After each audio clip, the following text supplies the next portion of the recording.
तो बच्चों हम शुरू करते हैं। कल हमने पढ़ा था संख्याओं के बारे में।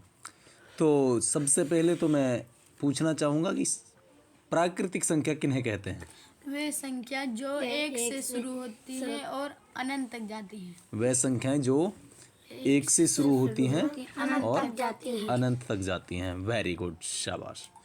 अच्छा, तो पूर्ण संख्याएं किन्हें कहते हैं? पूर्ण संख्या वे संख्या जो हाँ, जो अपने आप पूर्ण वे संख्याएं बताइए। संख्याएं जो प्राकृतिक होती हैं, अगर उनमें जीरो और मिला दिया जाए तो ये पूर्ण हो जाती है। Very good. यानी कि वे संख्याएं जो जीरो से और कहाँ तक जाती हैं? अनंत तक जाती हैं। अर्थात हम कह सकते हैं कि अगर प्राकृतिक संख्याओं में जीरो को शामिल कर लिया जाए तो क्या बन जाती हैं वो? तो वो संख्याएं पूर्ण संख्याएं बन जाती हैं। ठीक है। उसके बाद हमारे पास आता है पूर्णांक। क्या आता है? पूर्णांक। तो पूर्णांक क्या होते हैं? जीरो से लेकर माइनस के अनंत तक और प्लस के अनंत तक। हाँ, यानी कि माइनस के अनंत से लेकर प्लस के अनंत तक। तो हम कह सकते हैं कि हमारे पास जीरो से छोटी संख्याएं भी होती हैं और जीरो से बड़ी संख्याएं भी होती हैं। यदि हम प्राकृतिक या पूर्ण संख्याओं के साथ में जीरो से छोटी संख्याओं को भी क्या कर लें? शामिल कर लें, तो वो क्या बन जाती हैं? तो वो पूर्णांक बन जाते हैं। क्या बन जाते हैं? पूर्णांक बन जाते हैं। तो हमने कल सम संख्याओं के बारे में भी पढ़ा था, विषम संख्याओं के बारे में पढ़ा था, भाज्य संख्याओं के बारे में पढ़ा था, अभाज्य संख्याओं के बारे में पढ़ा था। तो अभाज्य संख्या क्या होती हैं? जो अपने हाँ, शाबाश। हाँ, जो अपने आप से जीरो एक से अनंत तक वे संख्याएं जो जो अपने आप से भाग हो सकती और एक से ही भाग हों, एक से किसी तीसरी संख्या से भाग ना हो, वो अभाज्य संख्या कहलाती हैं। तो 1 से 100 तक की कितनी अभाज्य संख्याएं हैं बताइए? 1 से 100 तक में 24 अभाज्य संख्याएं हैं। सबसे छोटी अभाज्य संख्या कौन सी है? 2 क्या है? सबसे छोटी अभाज्य संख्या है। ठीक है। एक कैसी संख्या है? एक ना तो भाज्य और ना ही अभाज्य संख्या है। ठीक है, तो ध्यान रखना। अब हम चलेंगे संख्याओं के गुणधर्मों के ऊपर। किनके ऊपर? गुणधर्मों के ऊपर। तो बेटा सबसे पहले हम पढ़ेंगे कि किसके लिए? प्राकृतिक संख्याओं के लिए। प्राकृतिक संख्याओं के लिए गुणधर्म, के लिए गुणधर्म। ठीक है। Properties for natural numbers. Properties for natural numbers. प्राकृतिक संख्याओं के लिए गुणधर्म क्या होते हैं? तो सबसे पहला जो गुणधर्म होता है बेटा, वो हमारा होता है संविर्तता का नियम। किसका नियम? संविर्तता का नियम। संविर्तता का नियम क्या होता है? संविर्तता का नियम, जिसे हम इंग्लिश में कहते हैं क्लॉजर लॉ। क्या कहते हैं? Closure law. ठीक है। क्या बोलते हैं? क्लॉजर लॉ बोलते हैं। तो संविर्तता का नियम, क्लॉजर लॉ क्या होता है? तो देखिए, इसमें हमें ध्यान देना है। क्या ध्यान देना है? हमें ध्यान देने की चीज़ है कि यदि हम क्या करते हैं, किन्हीं दो संख्याओं को, अब संविर्तता के लिए क्या करेंगे? संविर्तता का नियम जो है योग के लिए देखेंगे। क्या देखेंगे? योग के लिए। किसके लिए? योग के लिए। तो बेटा हमें देखना है कि हमारे पास कोई दो संख्याएं हैं। क्या हैं? कोई दो संख्याएं हैं। जैसे 1 + 2, यानी कि प्राकृतिक संख्या है ना। तो ये क्या हो गया? तो ये बेटा हमारे पास कितना हो गया? 3 हो गया। कितना हो गया? 3 हो गया। अर्थात हमारे पास कैसी संख्या प्राप्त हुई? एक प्राकृतिक संख्या ही प्राप्त हुई। ठीक है। इस प्रकार से एक एग्जाम्पल और ले लेते हैं। किन्हीं भी दो पूर्व यानी प्राकृतिक संख्याओं का योग कैसी संख्या होता है? कैसा होता है? प्राकृतिक संख्या ही होता है। कैसा होता है? प्राकृतिक संख्या ही होता है।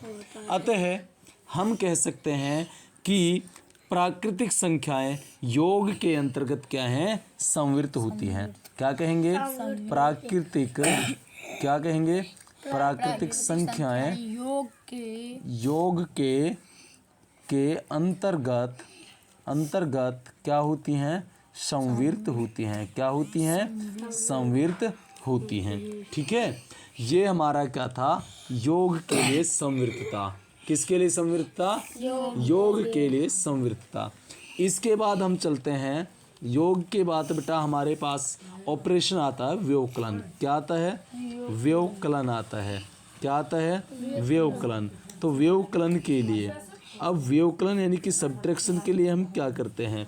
तो बेटा इसी प्रकार से हम क्या करते हैं, हम किन्हीं भी दो प्राकृतिक संख्याओं को ले सकते हैं। सपोज दैट मेरे पास में एक तो हमारे पास है 5 और क्या, और एक हमारे पास है यानी कि माइनस के कितना +9, एक मेरे पास है 9, ठीक है। और इनका क्या करना है? व्यवकलन करना है। तो 5 में से किसको घटा रहे हैं? हम 9 को घटा रहे हैं। तो कितना आएगा हमारे पास बताइए। अब देखिए बेटा यहाँ पे आपने पढ़ा होगा कि हमारे पास एक संख्या प्लस की है और एक संख्या किसकी है? माइनस की है। यानी कि एक धनात्मक पूर्णांक है, एक ऋणात्मक पूर्णांक है। अगर हमारे पास इस प्रकार से कोई दो संख्याएं हों जिनमें एक धनात्मक पूर्णांक होगा और एक ऋणात्मक पूर्णांक होगा, तो क्या कर देंगे? तो वहाँ पे हम घटा देंगे। क्या कर देंगे? घटा देंगे। तो 9 में से 5 को घटाएंगे, कितने बचेंगे? 4 बचेंगे। लेकिन अब हमें क्या देखना है? अब हमें निशान देखना है, मार्क देखना है कि किसका मार्क है। साइन किसका है? माइनस का है। माइनस का कैसा है? बड़ी जो संख्या है ना वो माइनस की है, इसलिए हमारे पास किसके बचेंगे? माइनस के 4 बचेंगे। क्या बचेगा? माइनस की 4 बचेगा। तो मुझे बताइए क्या -4 जो है वो क्या प्राकृतिक संख्या है? बताइए क्या -4 प्राकृतिक संख्या है? नहीं। तो ये प्राकृतिक संख्या नहीं है, प्राकृतिक संख्या नहीं है। चलो एक एग्जाम्पल और देखते हैं। 2 - 3, तो 2 में से 3 को घटाइए, क्या आएगा? 2 - के 3 यानी कि 1 आएगा। किसके आएगा? 1 के। तो बेटा इस प्रकार से हमें पता चलता है कि प्राकृतिक संख्या क्या नहीं होती? प्राकृतिक संख्या क्या नहीं होती? यानी कि व्यवकलन के अंतर्गत, किसके अंतर्गत? व्यवकलन के अंतर्गत क्या नहीं होती? संविर्त नहीं होती। क्या नहीं होती? संविर्त नहीं होती। क्या नहीं होती? संविर्त नहीं होती। ये हमें ध्यान रखना है, ठीक है। नंबर 3 हमारे पास जो सी ऑपरेशन होता है वो क्या होता है? वो गुणन के लिए होता है। किसके लिए? गुणन के लिए। किसके लिए? गुणन के लिए, यानी कि मल्टीप्लिकेशन के लिए। किसके लिए? मल्टीप्लिकेशन के लिए। किसके लिए? मल्टीप्लिकेशन के लिए।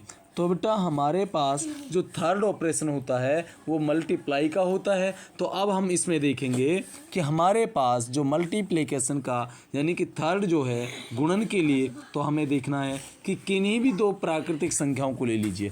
For example 1 × 3, 1 × 3। एक को यदि हम 3 से गुणा करते हैं तो कितना आएगा?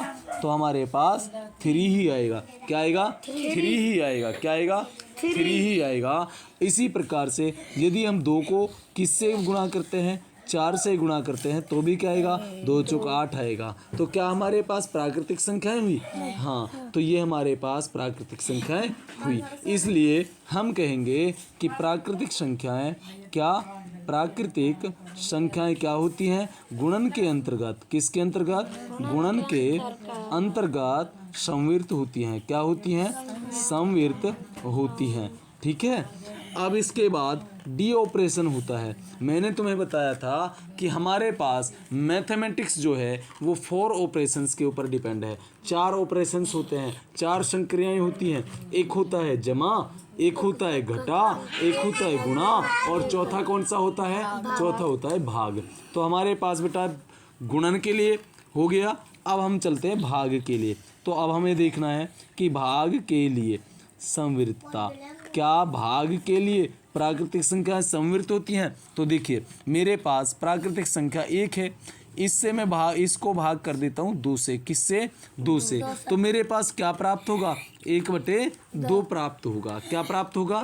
1/2 प्राप्त होगा। चलो देखिए 3 को हम भाग करते हैं किससे? 2 से, तब क्या प्राप्त होगा? 3/2 प्राप्त होगा।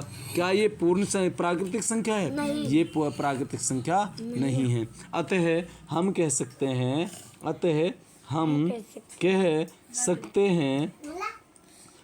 हैं कि प्राकृतिक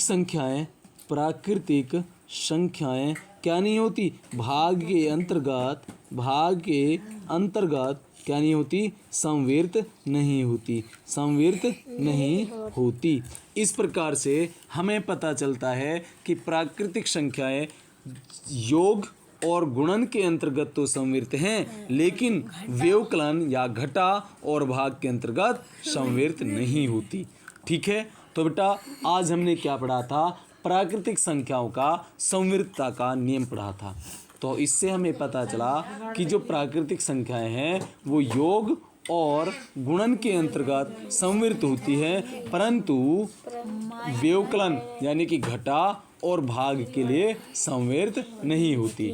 ठीक है, इस प्रकार से हमें कल हम देखेंगे कि पूर्ण संख्याएं क्या सभी के लिए संविर्त होती हैं या नहीं होती, और पूर्णांक संविर्त होते हैं या नहीं होते। तो ये पढ़ेंगे हम कल अगले पार्ट में। ठीक है।